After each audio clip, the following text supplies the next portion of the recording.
आचार्य व्यतपश्यति कच्चिदेन माचार्य वदति तथैव चान्यः आचार्य वच्चेन मन्यः शृणोति श्रुत्वाप्येनं वेद न चैव कच्चित्।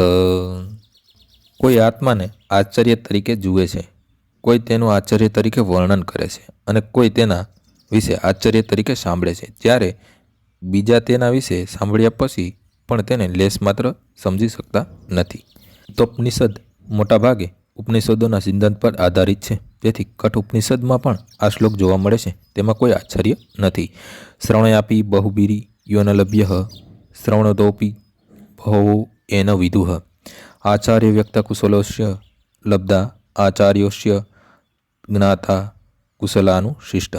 પ્રચંડ પાણીના શરીરમાં વિશાળ વટવૃક્ષમાં અને 1 ઇંચ જેટલી જગ્યામાં લાખો કરોડોની સંખ્યામાં રહેનારા સૂક્ષ્મ જંતુઓમાં અણુ આત્માનું હોવું એ હકીકત નિસંદેહ બહુ આશ્ચર્યકારક છે.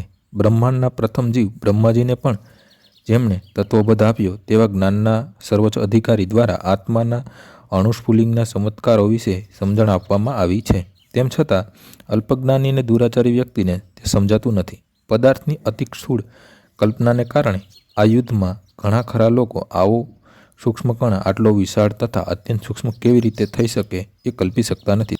તેથી લોકો આત્માને તેના સ્વરૂપે કે વર્ણને કરીને આશ્ચર્ય તરીકે જુએ છે. ભૌતિક શક્તિથી મોહિત થયેલા લોકો ઇન્દ્રિય તૃપ્તિ માટેના વિષય વસ્તુઓના એવા લુપ્ત થયેલા હોય છે કે આત્મજ્ઞાનને સમજવાનો તેમની પાસે સમય નથી રહેતો.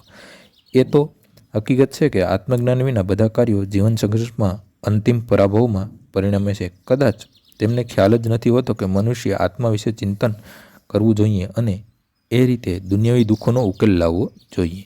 આત્મા વિશે સાંભળવાનું વલણ ધરાવતા એવા કેટલાક લોકો હોય છે જેઓ સત્સંગમાં જઈને પ્રવચનો સાંભળતા હશે, પરંતુ કેટલીક વખત અજ્ઞાનવશ થઈ પરમાત્મા તથા અણુ આત્માને તેના વ્યાપકત્વના પ્રમાણના ભેદનો વિચાર કર્યા વગર એકરૂપ માનવની ગેરસમજણ કરે છે. પરમાત્મા તથા આત્માની સ્થિતિ, તેના વિશિષ્ટ કાર્ય, તેમની વચ્ચેનો સંબંધ તથા તેમના વિશેની અન્ય મુખ્ય તેમજ ગૌણ વિગતોને પૂર્ણપણે સમજતો હોય તેવો માણસ શોધવો ઘણો અઘરો છે. વળી તેનાથી પણ વિશેષ દુર્લભ એવો મનુષ્ય હોય છે કે જેણે ખરેખર આત્મા વિશેના જ્ઞાનનો ભરપૂર લાભ ઉઠાવ્યો હોય તથા ભિન્ન ભિન્ન પ્રકારે આત્માની સ્થિતિનું વર્ણન કરી શકે. પરંતુ જો કોઈ મનુષ્ય કોઈપણ રીતે આત્માના આ વિષયને સમજી લે તો પછી તેનું જીવન સફળ બને છે.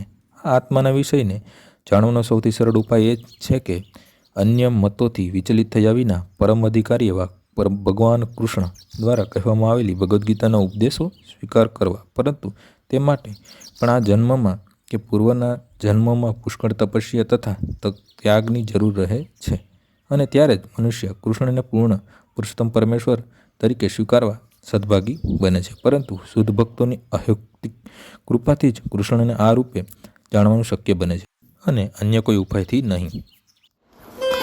શ્રી